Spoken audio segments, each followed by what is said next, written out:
So my name is Melissa Schiff, and I'm from Toronto, Canada. I'm 58 years old, and I was diagnosed with aggressive ovarian cancer on December 27th, 2024. It was a shock to me because I went in thinking I had a hernia, and they came back to tell me that I had stage 3 or 4 ovarian cancer. This was at Princess Margaret Hospital in Toronto, which is the #1 cancer hospital. They only treat cancer. So anyone with cancer goes to this hospital for treatment. And I met with my oncologist, and she offered me chemotherapy.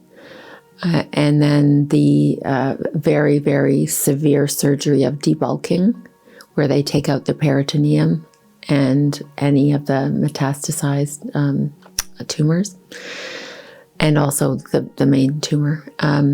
I've had 4 neurosurgeries in the past because I have a fused spine.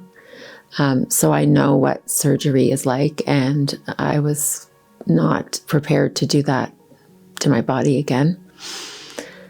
And so I was looking for alternatives. And I know that chemotherapy works for some people, but it doesn't work for everyone. And it just happened that a friend of mine, a dear friend of mine, Michelle, had just had dinner with a good friend of hers, Gary. And Gary has a good friend who came to this clinic. And she's also Canadian. And he said she was sent home to die at the hospital she was at in Saskatoon. She had had the full chemo, the surgery, the chemo, and there was nothing else they could do for her. And Michelle, my friend, said, "Why don't you talk to this woman? She went to a clinic and she's still alive, a clinic in Switzerland." And so I spoke to her and was immediately convinced that I had to come here. It sounded like the treatments were very, very cutting edge, and they made a lot of sense just to the layperson, especially the heat treatments and the IPT. And the fact is that this woman was supposed to die, and 9 months later, she's still alive. That really struck a chord with me, and I was withering away. I couldn't eat for 2 months. Since the diagnosis, I started to get ovarian cancer creates ascites, which is fluid buildup in the abdomen. And I looked like I was pregnant with triplets. And the hospital, all they could do was to drain me. They took out 8 liters of fluid on my first drain, but the fluid came back. And every time I tried to eat anything, I would get 10 out of 10 pain. I was in agony from the pain of just eating. And so they had scheduled me for a drain, and it wasn't fast enough. So I had to go to the emergency room to get a drain done. I had that done. Then I had to go in for another drain. They took out another 3 liters from me. And I still couldn't eat. I still got pain because the organs were being pushed around and touching the nerves, and the Paracelsus was probably rubbing against nerves as well. And there was no dietitian. There was no other care. All they told me to do was to drink this horrible Ensure. I don't know if you have it here. It's this liquid they give to very sick people that can't eat anything. But it has a lot of, it has electrolytes, it has some good things, but it also has some very bad things for cancer because, as we know, cancer loves to eat sugar. It thrives on it. And this thing, the first ingredient was corn syrup. And anyway, I couldn't digest it. So I was withering away. I didn't even want to take my weight because I could just see that I was turning into a skeleton. After not eating for 2 months, it's very, very dangerous. I thought I was going to die of starvation before the cancer killed me. So I was desperate for help. And luckily, I found out about this clinic, Paracelsus. And my friend brought me over here in a wheelchair. I couldn't walk. I was so weak. And so I made it over from Toronto, miraculously. And within 3 days of being treated here, I was able to eat and hold my food in. Previously, it was just flushing out. Everything was just going through me. It was just diarrhea. And that can be a consequence of chemo. I didn't mention that I did do 1 round of chemo at the Princess Margaret Hospital. They gave me the standard drugs for ovarian cancer. And anyway, I come here, I'm able to eat within 3 days. I start on all of the treatments and I'm starting to feel stronger and more myself. I'm putting weight on. I'm gaining some muscle back. I don't think I had all of the treatments that you provide here, but I had a lot of them. The oxygen infusions, the PAPIM, the magnetic field therapy, reflexology, the oncotherapy, the IPT. So one of the therapies that I found the most interesting and I feel intuitively was the most helpful was IPT, which is insulin potentiated therapy. So what happens is you go in with without eating, so your blood sugar is already low, and then they lower it to about 2.8, which is quite low. And once your blood sugar is at that level, they then give you an IV of vitamin C.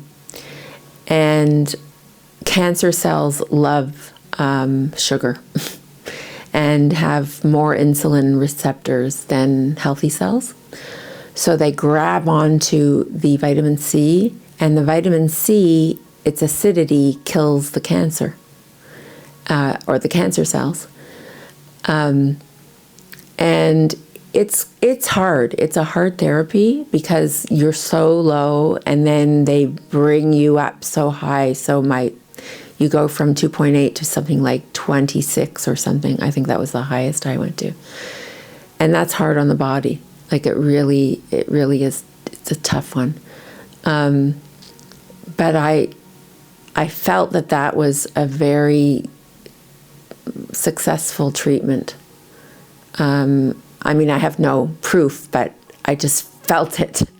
And also the oncotherapy, the heat therapy, those really stood out as well because cancer doesn't live above 42.5 degrees Celsius.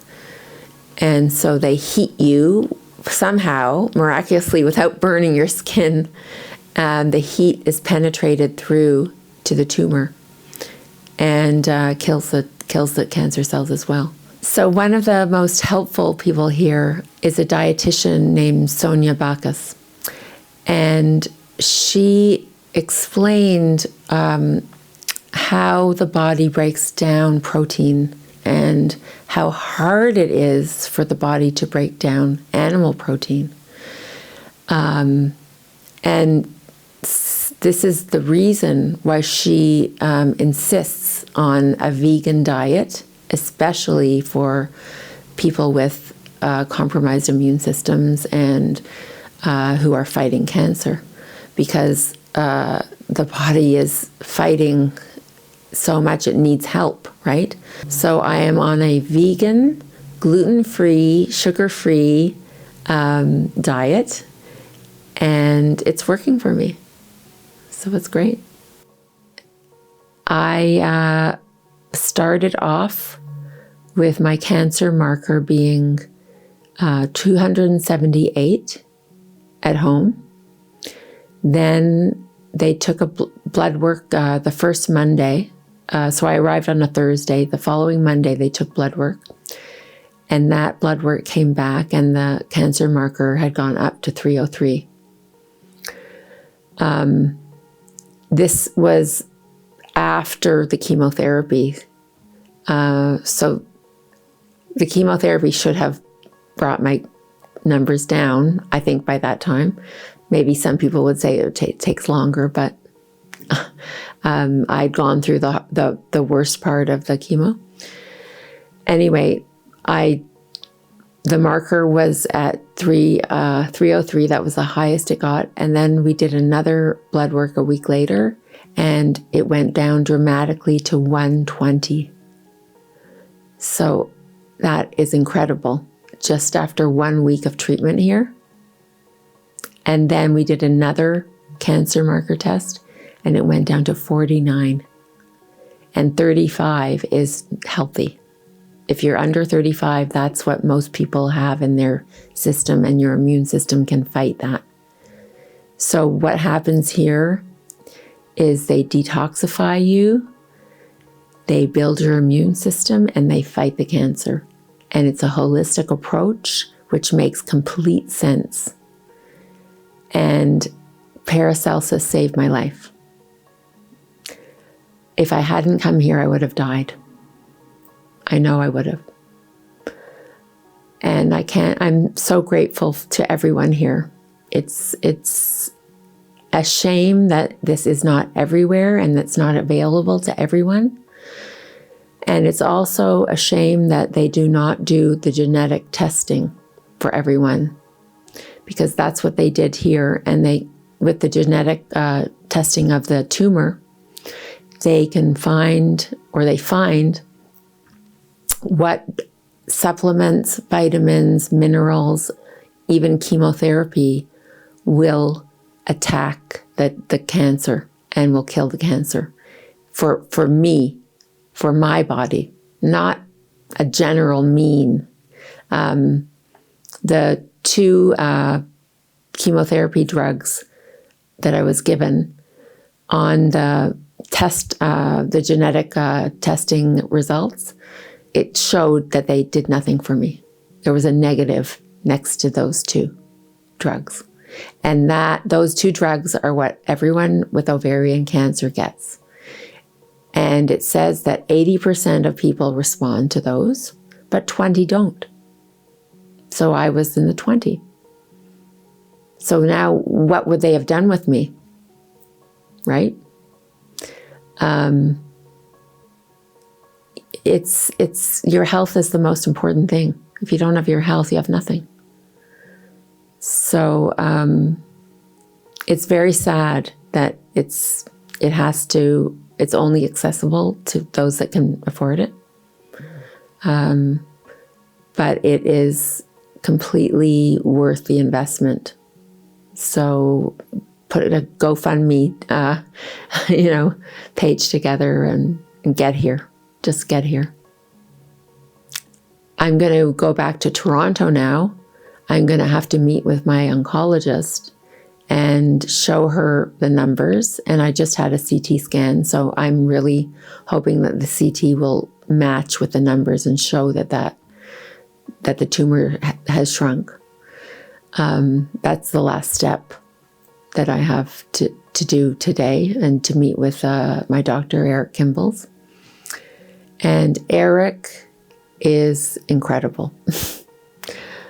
So is not only a doctor, but he is invested in his patients' care and gives them the support that they need in mind and body. And I'm very grateful to him and to all of the people here.